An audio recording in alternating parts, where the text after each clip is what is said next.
Platformer, platformer, platformer. And something different.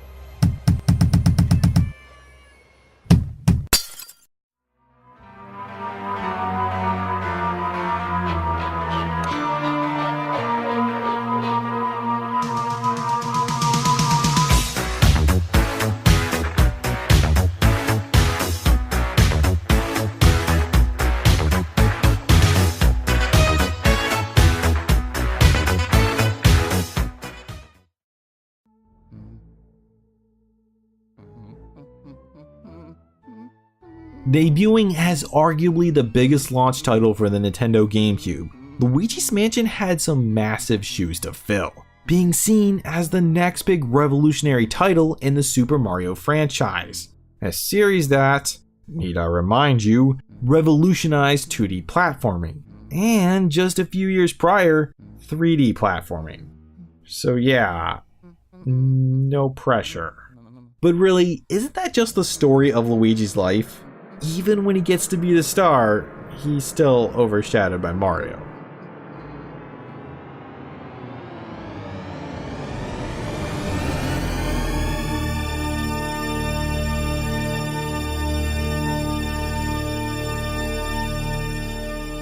It's me, Mario! But, in a brilliant change of pace, instead of just rehashing what worked for his brother, Luigi's Mansion breaks the mold of the traditional Mario Bros. Formula and tries something new?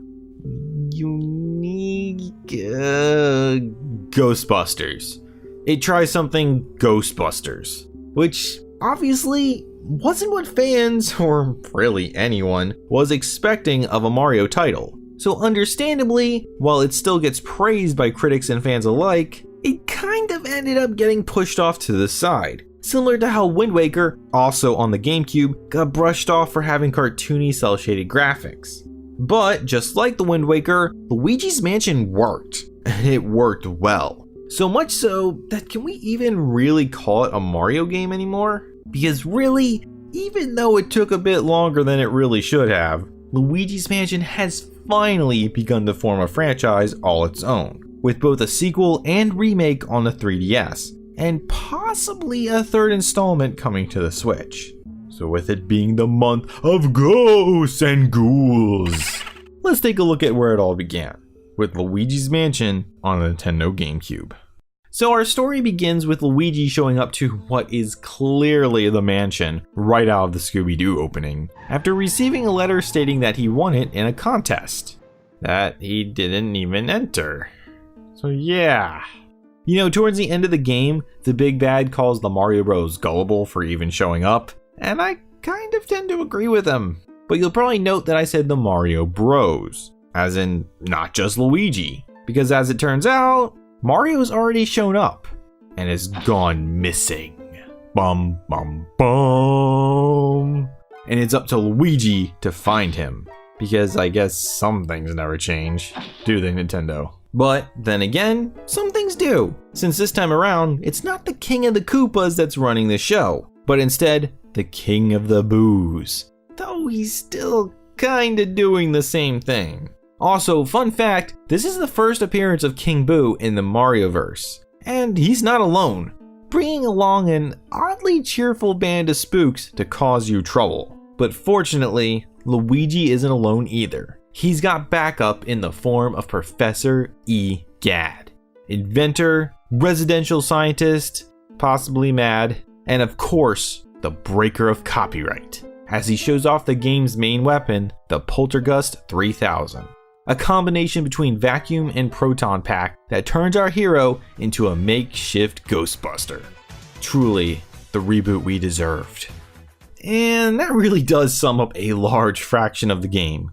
Luigi has to muster up all of his courage to venture through the haunted mansion and rescue his brother, all while busting every ghost that dares to get in his way, and even a few that don't, but we'll get into that in a few. But the last thing that I think that really does deserve some discussion that often seems to get overlooked is that this game really cements Luigi's timid nature as well as develops his personality. I mean, think about it. Beforehand, in most previous Mario titles, if Luigi was even in them, he was usually nothing more than a green Mario. But here, he's got so much charm to him.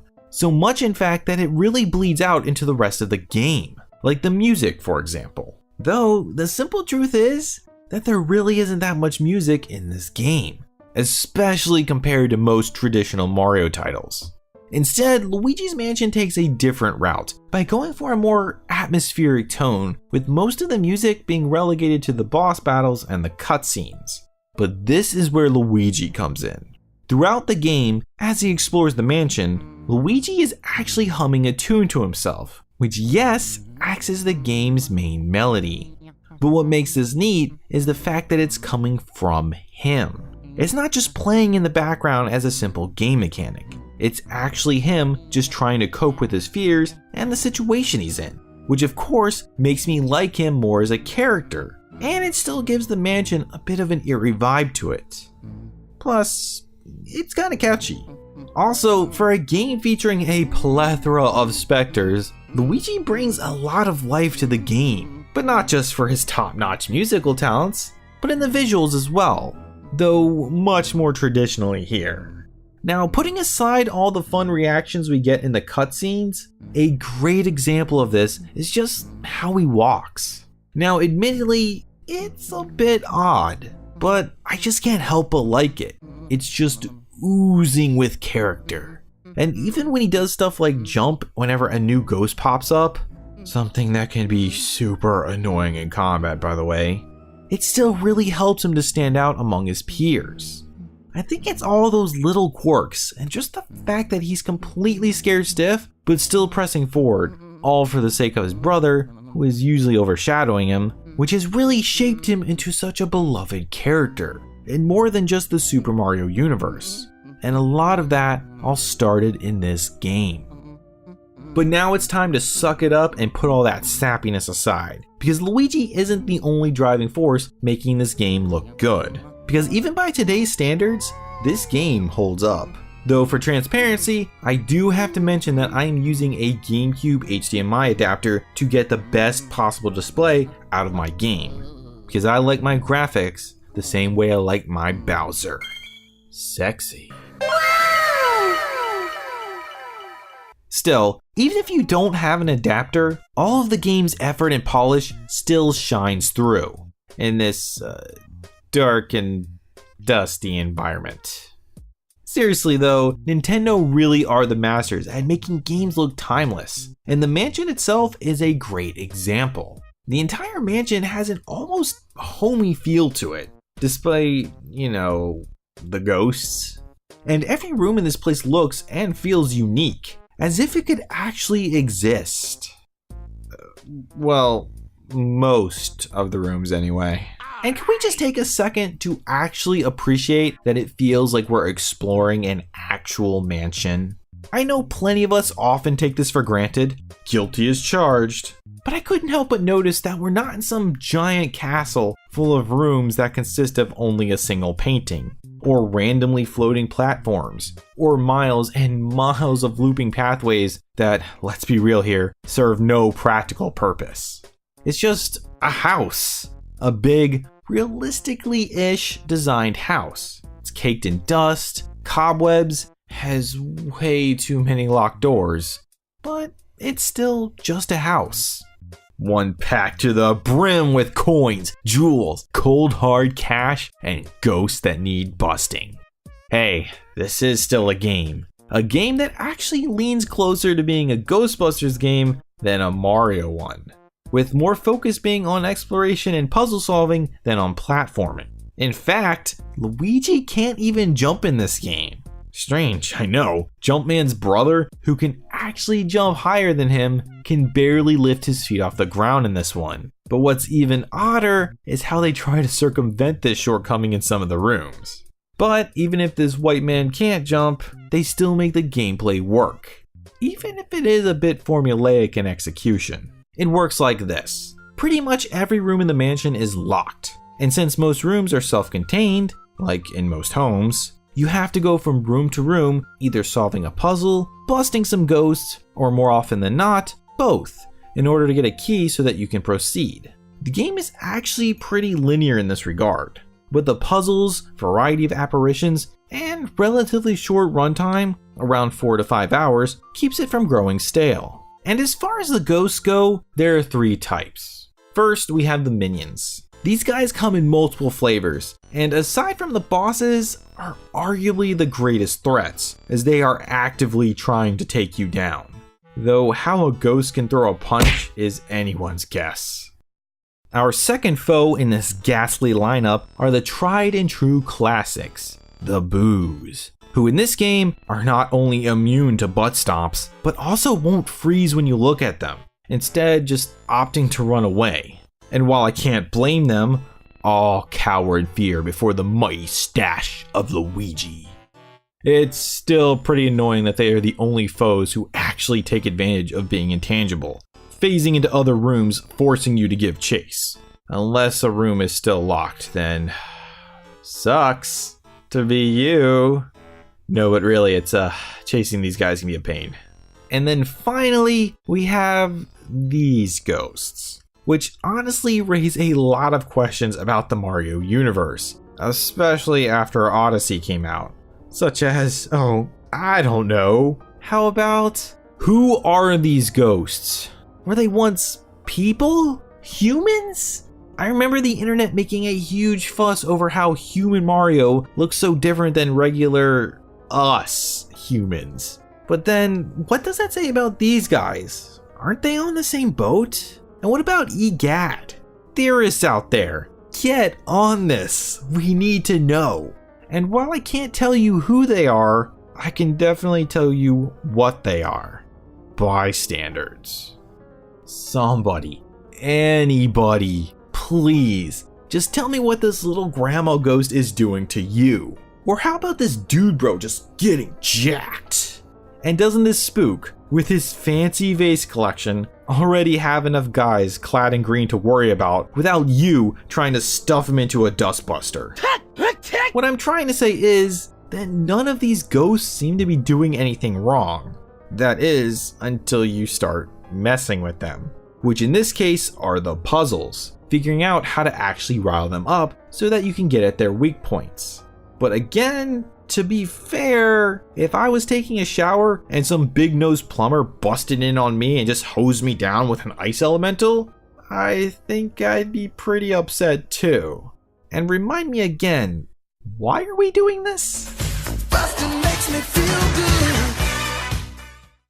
Or maybe, just maybe, EGAD might be the real villain here after all, imprisoning these poor souls in paintings for all of eternity. Though that's just a theory. Or maybe a spammer D-conspiracy. Or maybe not, I really just like using the graphic. But if I'm gonna complain about the morality of busting these ghouls, I should probably also talk about the other issues as well. Because as much as I like Luigi's Mansion, there are some glaring problems here. With one just being how easy it is. Ignoring the fact that the puzzles are pretty easy to figure out on their own, the ghosts themselves, particularly the humanoid ones, don't put up much of a fight. I mean, even if they do manage to break free as you try to entrap them, most of them just go right back to what they were doing in the first place, as if nothing ever happened. As if you're not even there. Really, these should have been more like mini bosses, not just basic puzzles to solve. And speaking of breaking free, the controls. Now first off, understand that the controls are pretty straightforward. When you shine your flashlight on a ghost, their heart appears. Don't ask me why they have hearts. And then you vacuum them up. They'll try to resist, but you can drain their stamina faster by moving the C-stick in the opposite direction that they're trying to flee from. As a kid when this game came out, I did not get that, and would just spin my joystick Mario Party style. I am amazed that my controllers still work. But here's where my issue comes in.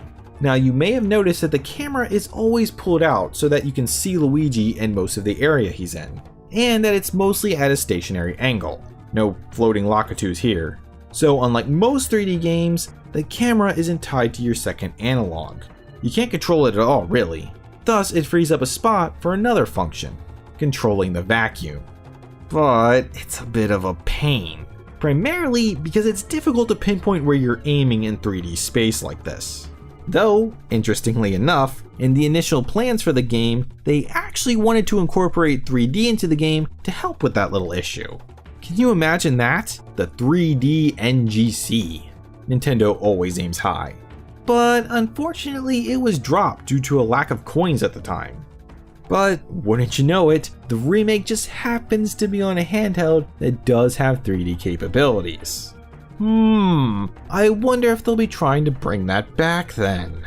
And I wonder if they'll try to fix the other issues with the controls, being that the C-stick, which moves your vacuum up and down, is inverted. Ew. And you can't change it. That was bugging me all the way to the end. Also, and maybe this is just me getting over the hill, but going for long sessions of holding down the shoulder buttons really starts to make my fingers cramp, just like the shooting did in Aegis Wing. Though again, that just might be me. But really, that's a pretty minor issue, just like the inverted controls.